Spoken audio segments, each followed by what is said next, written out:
vont se lancer un défi extrême. Courage, détermination, acharnement, audace. Ils sont venus du monde entier et vont devoir repousser leurs limites.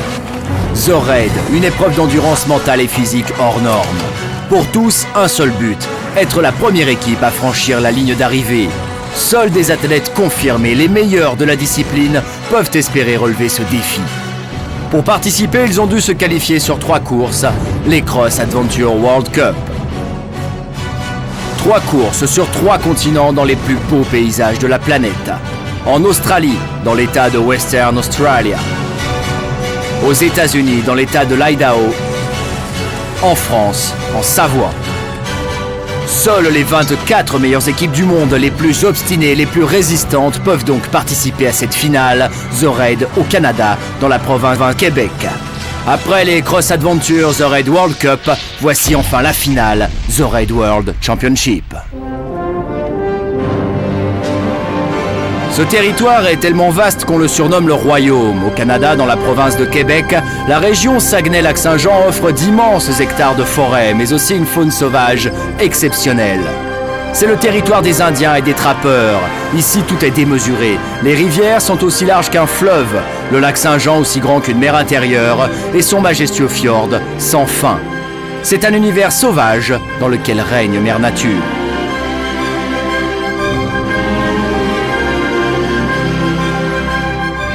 24 équipes vont devoir affronter ce territoire pendant 6 jours. Les meilleurs du monde sont au rendez-vous. Ils ont été sélectionnés sur les Cross Adventure The Raid World Cup et se sont entraînés pour venir à bout de la course la plus difficile du monde. Parmi eux, on retrouve les champions en titre, l'équipe française, les Arcs Quechua, mais aussi les stars américaines de Nike Power Blast.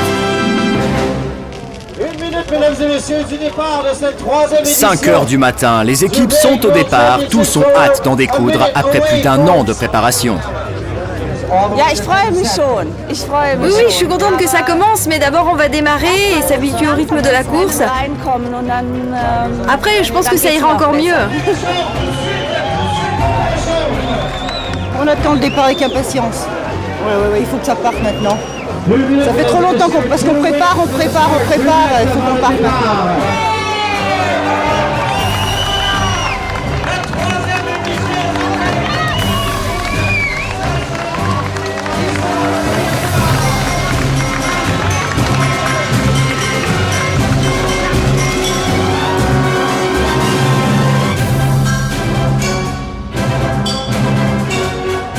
La région de Saguenay-Lac-Saint-Jean devrait offrir ses plus belles couleurs automnales tout au long d'un parcours de près de 1000 km dessiné le long de la route des fourrures.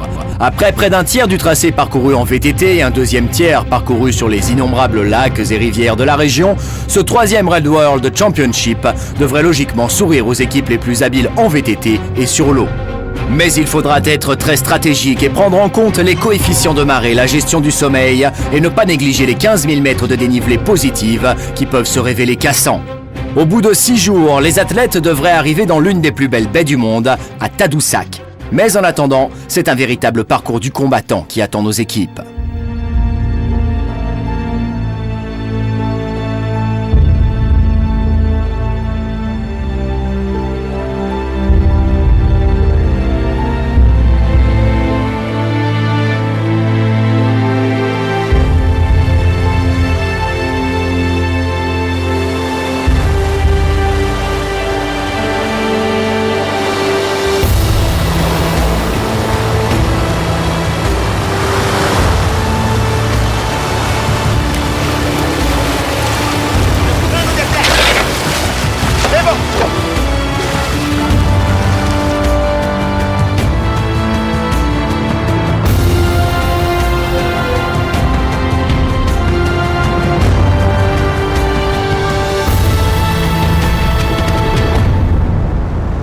À mi-parcours de cette section de 8 heures sur la rivière Achuap-Mouchuan, un cours d'eau utilisé autrefois par les trappeurs pour le commerce des fourrures, les athlètes tombent sur d'énormes rapides infranchissables en canoë.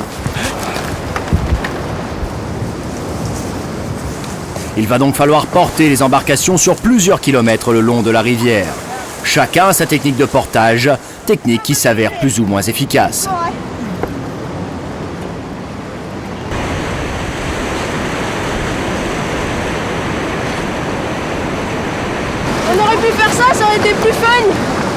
peut-être un peu dur, non? Ouais.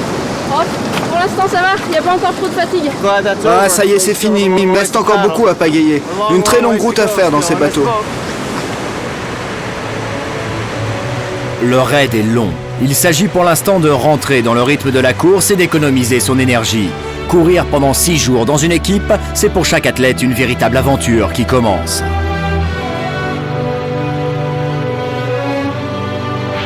The raid is definitely a philosophy, you know, and it's a beautiful one. Le raid est définitivement une philosophie. Et vous savez, c'est une des plus belles. C'est comme un grand voyage et c'est tellement dur et tellement long que vous apprenez à survivre en quelque sorte. Vous devez prendre chaque partie du raid et chaque section et essayer d'y prendre le plus de plaisir. Si vous avez une bonne équipe et que vous appréciez le paysage dans lequel vous êtes, ça devient une très bonne expérience. Ça vous apprend à devenir patient et vous vous retrouvez dans des endroits magnifiques. C'est une philosophie très agréable. Sur la traversée de l'immense lac Saint-Jean, les équipes profitent du vent pour se faire tracter par des voiles. Une astuce qui accélère considérablement leur rythme de progression.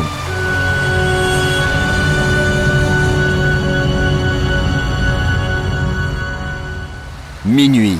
Les Français de Wilsasport et Liansen arrivent en tête devant les Américains de Spider. Les deux équipes sont maintenant confrontées à un choix stratégique. S'arrêter pour se reposer ou repartir immédiatement. Sur toute la course, chaque équipe a un crédit de 27 heures de sommeil qu'elle peut répartir selon son envie. Les Américains de Spider ont décidé d'enchaîner la section de course à pied en pleine nuit sans se reposer.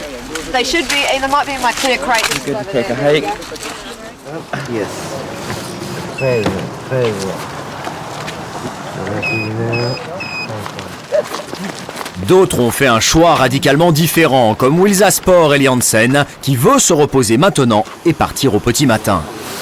C'est un choix. On a douté un peu, mais on a pris ce choix-là dans le bateau. On n'y trouvait que des avantages. Il reste demain, on aura 20 heures d'effort à faire. Mais bon, on sera frais. Un bon duvet, 2 boules caisses, quelqu'un qui a un bon réveil pour se réveiller à l'heure, et voilà. Dans 5 minutes, je dors.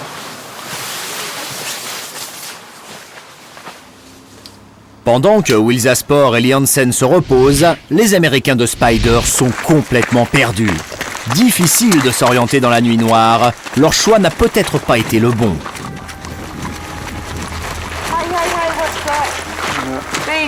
Ok les gars, je pense que c'est ici.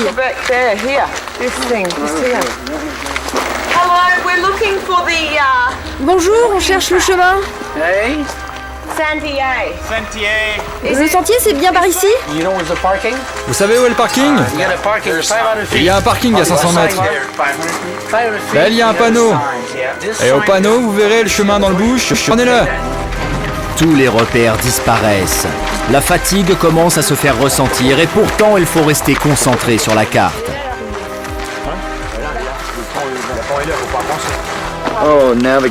La navigation, gardez les yeux ouverts, il faut absolument que l'orientation reste bonne.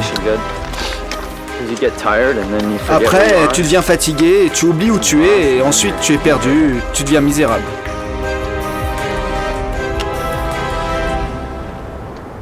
L'orientation est primordiale dans un raid d'aventure. Elle demande sang-froid, organisation et une bonne répartition des rôles. Chez les Français de Wilsasport et Liansen, chacun donne son avis, ce qui les conduit à faire une erreur monumentale.